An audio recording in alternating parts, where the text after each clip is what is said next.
America और Iran के बीच जो जंग चल रहा है वो अभी किस मुहाने पे है, उसकी स्थिति क्या है? इस जंग की सूरत हाल बिल्कुल अलग है।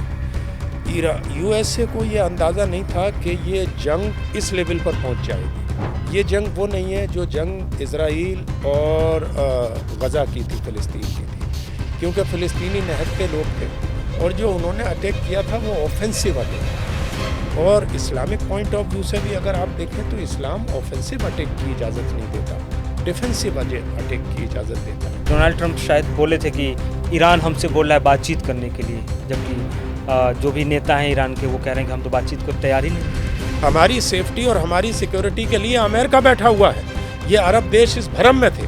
डायरेक्टली इजराइल या अमेरिका की हिमायत में या ईरान की हिमायत में अगर इस जंग में उतरते हैं तो फिर इस जंग को आलमी जंग बनने से यानी वर्ल्ड वार 3 बनने से कोई नहीं रोक सकता। एक लाइन है कि वो चाहता है कि मेरे इशारों पर दुनिया चले, मैं जिधर चलूं उधर सब चलें। यही हाल अमेरिका का है। नमस्कार, आप देख रहे हैं जनपद न्यूज नेटवर्क और मैं हूं आपके साथ प्रफुल्ल। दरअसल अमेरिका और ईरान के बीच जंग चल रहा है। जंग की शिद्दत बहुत तेज है और अब अमेरिका पर शायद ईरान हावी हो चुका है। लेकिन अमेरिका का अपना एक तेवर है, जब जी चाहता है किसी भी देश को युद्ध में झोंक देना, किसी भी देश पर हमला कर देना, किसी भी देश में तख्ता पलट की कोशिश करना। खैर, ईरान और अमेरिका के बीच जो युद्ध चल रहा है उसकी दशा और दिशा क्या होगी, इस युद्ध में कितने देश और शामिल हो सकते हैं, इसका परिणाम क्या होगा, इन सब चीज़ों पे चर्चा करेंगे। और हमारे साथ बातचीत करने के लिए हमारे खास मेहमान हैं डॉक्टर हफीजुर रहमान साहब, जो पर्शियन स्कॉलर हैं और मिडिल ईस्ट में और जो पश्चिमी देशों में क्या चल रहा है, क्या होता है, राजनीतिक पकड़ उनकी मजबूत है, नज़र बनाए रखते हैं। खैर डॉक्टर साहब, बहुत बहुत आपका स्वागत है। और शुरुआत यहीं से करते हैं कि जो अमेरिका और ईरान के बीच जो जंग चल रहा है वो अभी किस मुहाने पे है, उसकी स्थिति क्या है और आगे इसका भविष्य क्या हो सकता है?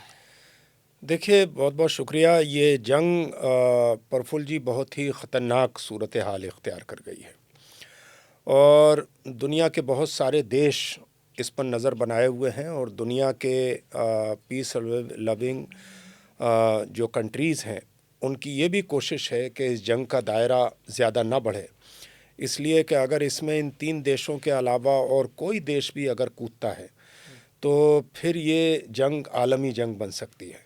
इसलिए यूरोपियन कंट्रीज़ भी केयरफुली प्ले कर रही हैं, केयरफुल चल रही हैं, whether they are against the Israel और अमेरिका और whether they are supporter of Israel और अमेरिका।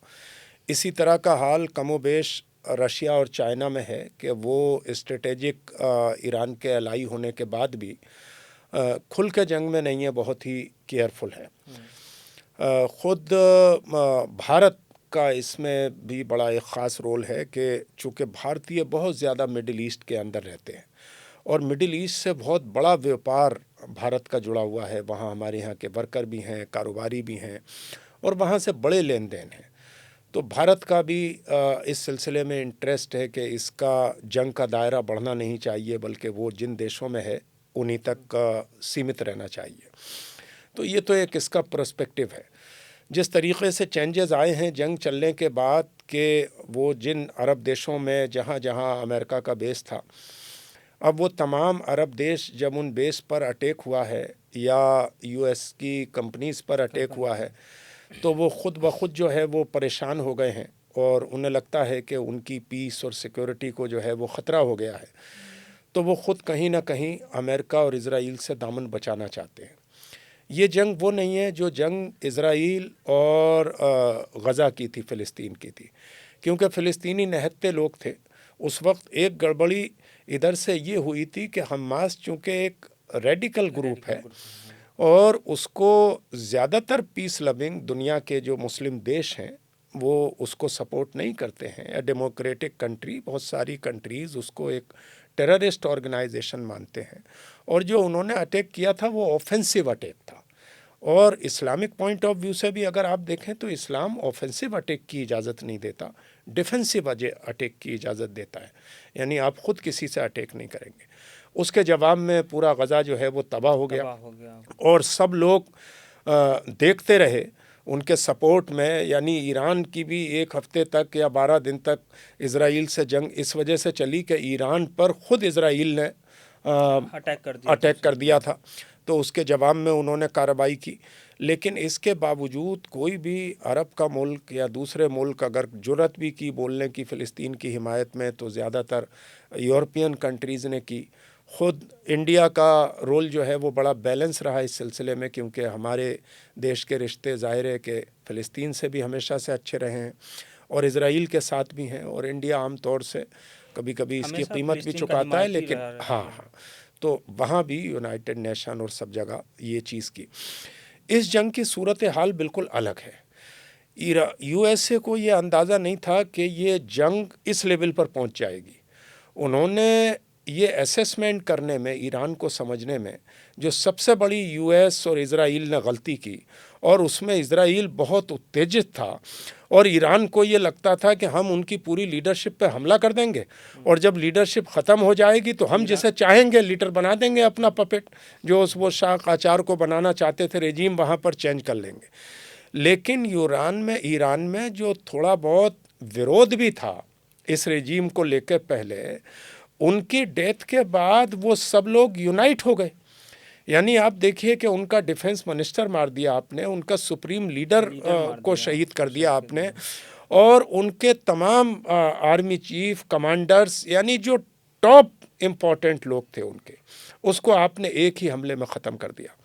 और जब आपने एक हमले में ख़त्म कर दिया तो ये जो ईरान का एग्रेशन है वो डबल हो गया और वो डू एंड डाई की पोजीशन में आ गए कि आज ही एक स्टेटमेंट आया है, जो भारत में ईरान के सफ़ीर हैं उनका स्टेटमेंट आया है, यानी जो राजदूत हैं यहाँ इंडिया के अंदर, न्यू दिल्ली के अंदर, उन्होंने कहा है कि हमारे पास 2 ही रास्ते हैं, या तो हम शहीद हो जाएंगे, ख़त्म हो जाएंगे, मार्टियर हो जाएंगे, और या फिर हम इज़राइल को ख़त्म कर देंगे। ये जंग बीच में नहीं रुकेगी, इसका बीच का कोई रास्ता नहीं। डोनाल्ड ट्रंप शायद बोले थे कि ईरान हमसे बोल रहा है बातचीत करने के लिए, जबकि जो भी नेता हैं ईरान के वो कह रहे हैं कि हम तो बातचीत को तैयार ही नहीं है। नहीं, ये तो कोशिश, ये तो डोनाल्ड ट्रंप बार बार जो है वो एक गीदड़ भभकी जो है वो देते हैं कि अपने हथियार डाल दो, जैसे फिल्मों में हम देखते थे बॉलीवुड की कि कोई विलन होता है और वो जाके कहता है कि तुम चारों तरफ से घिर चुके हो, अपने हथियार डाल दो। तो डोनाल्ड ट्रंप कभी ये कहते हैं कि अपने हथियार डाल दो, कभी डोनाल्ड ट्रंप जो है वो कहता है कि वो रिजीम चेंज हो जाएगी। आज उनके एक मिनिस्टर का बयान आया है और ये ऑफिशियल बयान है, जो उन्होंने कहा है कि हमने जैसे वेनेजुएला का तेल लूटा है, अब हम ईरान के तेल को लूटना चाहते हैं। यानी ये तो बिल्कुल नेचुरल है कि उन्होंने तमाम उन देशों पर अटैक किए हैं जहां से उन्हें नेचुरल रिसोर्सेज चाहिए, और उनको ये लगता था कि पूरा मिडिल ईस्ट और सेंट्रल एशिया उनके जो आर्मी बेस है उससे घिरा हुआ है, क्योंकि उनका आर्मी बेस इराक के अंदर है, उनका आर्मी बेस सीरिया के अंदर है, उनका आर्मी बेस बहरीन के अंदर है, उनका आर्मी बेस सऊदी के अंदर है, उनका आर्मी बेस यूएई के अंदर है, उनका आर्मी बेस अबू धाबी और जॉर्डन और सब जगह पर है। अब देखिए जो ईरान का मिसाइल है वो 5 उनके डिफेंस सिस्टम से गुजर के जाता है और इज़राइल में अपने निशाने पर जाके लग जाता है।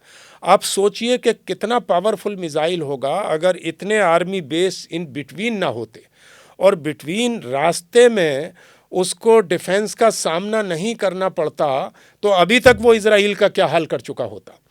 और इसमें एक बड़ी दिलचस्प बात यह है कि ये अरब कंट्रीज़ जो शुरू में खामोश थीं और ख़ुद यानी क्राउन प्रिंस सऊदी की तरफ से इस बात को आया था कि उन्होंने भी ये उत्तेजित किया कि अटैक करिए। अब ये चीज़ वेरीफाई नहीं है किया या नहीं किया, ये जब वेरिफिकेशन होगा तब इस बात का पता लगेगा। लेकिन रिसेंटली जो कतर के अंदर इन तमाम अरब देशों की मीटिंग हुई है, यूएई की, सऊदी की, कतर की, इन देशों की, तो इन्होंने ये तय किया है कि हमारे स्पेस को अमेरिका या इज़राइल ईरान पर अटैक करने के लिए इस्तेमाल नहीं कर सकते। गोया कि ये ख़ुद अपने आप को ठगा हुआ महसूस कर रहे हैं, क्योंकि पहले इनको ये लगता था कि वी आर सिक्योर, यहाँ पर अमेरिका है, यहाँ पर अमेरिका का बेस है। बेस है। हमारी सेफ्टी और हमारी सिक्योरिटी के लिए अमेरिका बैठा हुआ है। ये अरब देश इस भ्रम में थे और ये बड़ी कीमत उनको जो है वो पे करते थे, बड़े बड़े तोहफे देते थे।